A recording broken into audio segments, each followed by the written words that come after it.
दोस्तों, आपको बता दें कि अश्विन माह के शुक्ल पक्ष की प्रतिपदा तिथि से शारदीय नवरात्रि की शुरुआत हो चुकी है। इन दिनों नवरात्रि का पवित्र पर्व चल रहा है। इस दौरान माता के भक्त देवी दुर्गा को मनाने के लिए उनकी विधिवत पूजा अर्चना करने के साथ साथ 9 दिनों का व्रत भी रखते हैं। ऐसे में अगर आप मां की विशेष कृपा पाना चाहते हैं तो नवरात्रि के दौरान कुछ चीजों को खरीद कर घर जरूर लाएं। तो चलिए जानते हैं वो कौन सी चीजें हैं जिसे इस पावन अवसर पर घर लाना चाहिए। नवरात्रि में किन चीजों को घर लाना होता है शुभ? माता की मूर्ति। नवरात्रि में अगर आप पूजा करने के लिए मां दुर्गा की मूर्ति खरीद कर लाते हैं तो इससे मां भगवती की कृपा से आपके कार्य सफल होने लगते हैं और जीवन सुखमय होता है। पद चिन्ह। कहते हैं मां दुर्गा के चरण जिस घर में पड़ जाए वहां रहने वालों की किस्मत बदल जाती है। ऐसे में नवरात्रि के दौरान मां दुर्गा के पद चिन्हों को घर लेकर आएं और उनका विधिपूर्वक पूजन करें। यंत्र। नवरात्रि के दिनों में अगर कोई व्यक्ति अपने घर में मां भगवती के बीसा यंत्र को लाता है तो इससे मां काली, सरस्वती और मां महालक्ष्मी प्रसन्न होती हैं और उस घर में उनका वास होने लगता है, जिससे धन और संपत्ति में वृद्धि होती है। कलश। नवरात्रि के पहले दिन घट स्थापना या कलश स्थापना की जाती है।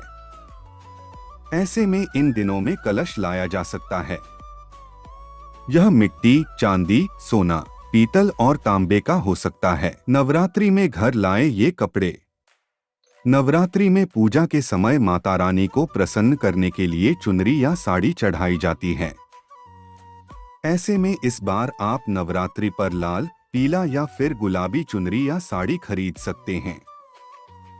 दोस्तों, यह छोटी सी वीडियो है जो मैंने आपको सब बता दी है। 30 मार्च को होगा।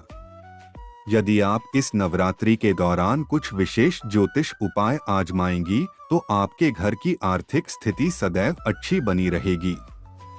आइए ज्योतिषाचार्य डॉ आरती दहिया जी से जाने कि आपको चैत्र नवरात्रि। कपूर का इस्तेमाल कई तरह के पूजा पाठ में किया जाता है। ऐसा माना जाता है कि पूजा के दौरान कपूर जलाने से घर में सकारात्मक ऊर्जा बनी रहती है। चैत्र नवरात्रि के दौरान यदि आप 9 दिनों तक माता की आरती लौंग और कपूर से करती हैं तो आपके जीवन में आर्थिक लाभ हो सकते हैं। माता को लाल सिंदूर चढ़ाएं। माता दुर्गा का पूजन करते समय उन्हें लाल सिंदूर चढ़ाएं। इस उपाय से आपके जीवन में सदैव समृद्धि बनी रहेगी।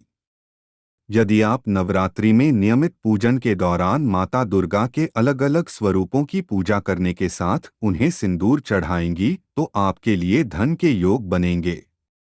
नवरात्रि में आप अपनी राशि अनुसार माता का पूजन कर सकती हैं। माता लक्ष्मी को खीर का भोग लगाएं। माता लक्ष्मी को धन की देवी माना जाता है। यदि नवरात्रि में शुक्रवार के दिन आप माता लक्ष्मी को चावल की खीर का भोग लगाएंगी और माता से घर की समृद्धि की प्रार्थना करेंगी तो आपके जीवन में हमेशा खुशहाली बनी रहेगी। इस उपाय से आपको धन लाभ तो होगा ही और यदि आपके ऊपर कोई बड़ा कर्ज है तो वो भी दूर हो जाएगा। यदि आप भोग लगाकर इस दिन गरीबों को भोजन कराती हैं तब भी आपके लिए विशेष रूप से फलदायी होगा। आम की लकड़ियों से करें हवन। नवरात्रि में 9 दिनों की पूजा करने के बाद हवन का विशेष महत्व है। ऐसा माना जाता है कि यदि आप नवमी तिथि के दिन विधि विधान के साथ आम की लकड़ी से हवन करती हैं तो इसके धुएं के साथ सभी नकारात्मक शक्तियां बाहर निकल जाती हैं और घर में समृद्धि आती है। यही नहीं, हवन करने से आपकी आर्थिक स्थिति भी अच्छी बनी रहती है। माता को गुड़हल का फूल चढ़ाएं। माता दुर्गा को लाल रंग की सामग्रियां विशेष रूप से पसंद हैं।